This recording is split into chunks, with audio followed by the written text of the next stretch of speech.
Hey, this is a pretty good game. Fucking Tony Hawk, right? That last shot was actually done with special effects. I wasn't really playing the game. Isn't technology wonderful? Sports games. I'm not really a big fan. I mean, I want to play a video game to escape reality, not play something that's realistic. But some sports games do it right. I mean, what looks better? This? Or this? Woo! Dunking on niggas! Buckets! Welcome to Fair Game, the show where I review underrated and underappreciated video games.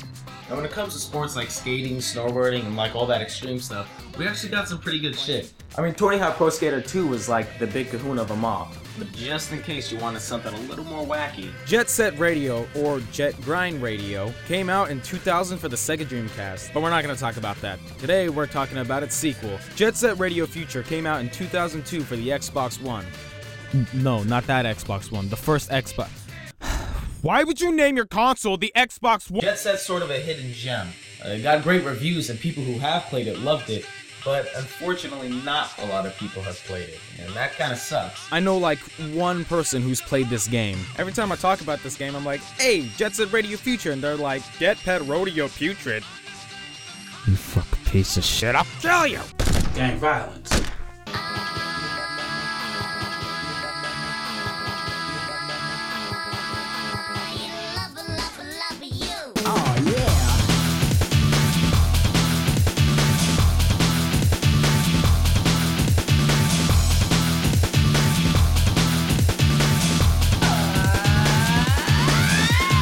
A lot of sports games try to look realistic.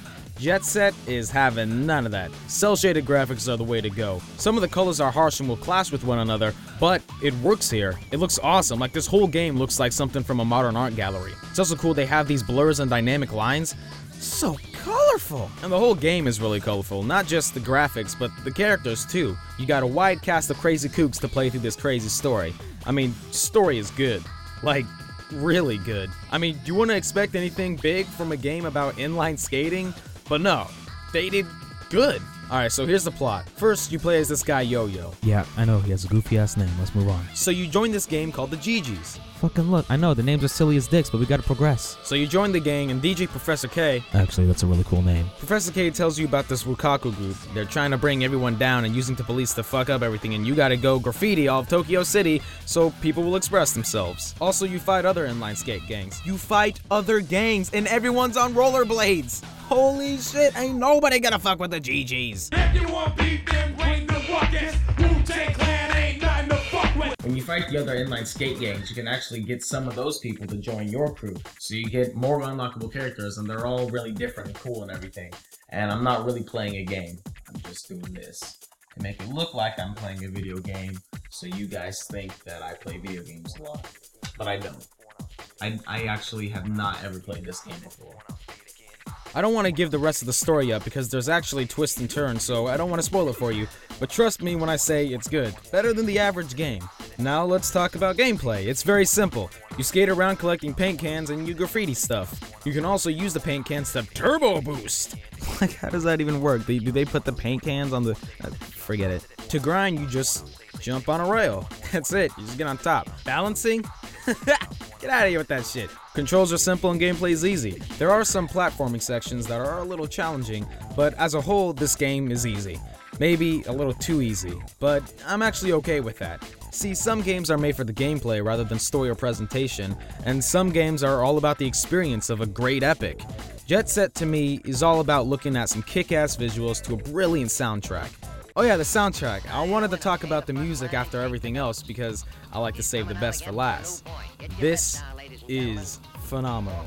You've been listening to it this entire review, so you know how awesome it is.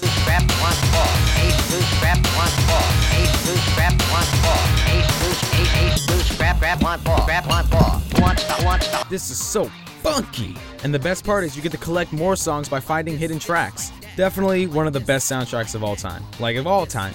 Seriously, it fits the game, and you can also listen to it conventionally. The bass is thumping, the beats are fresh, and the synths are delicious. I like it! You took the words right out of my mouth. This is Jet Set Radio Future. Skating around to jamming music and super cool visuals.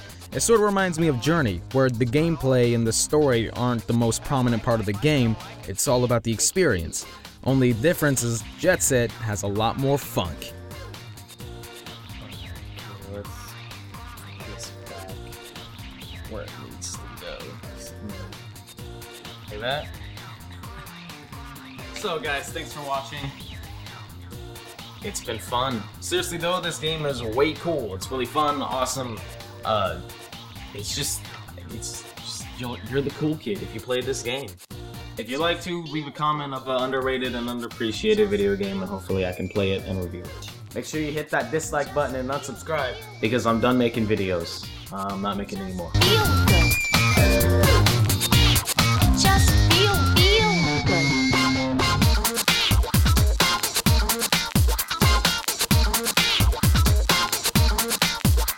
Like this, like that, like this, like that.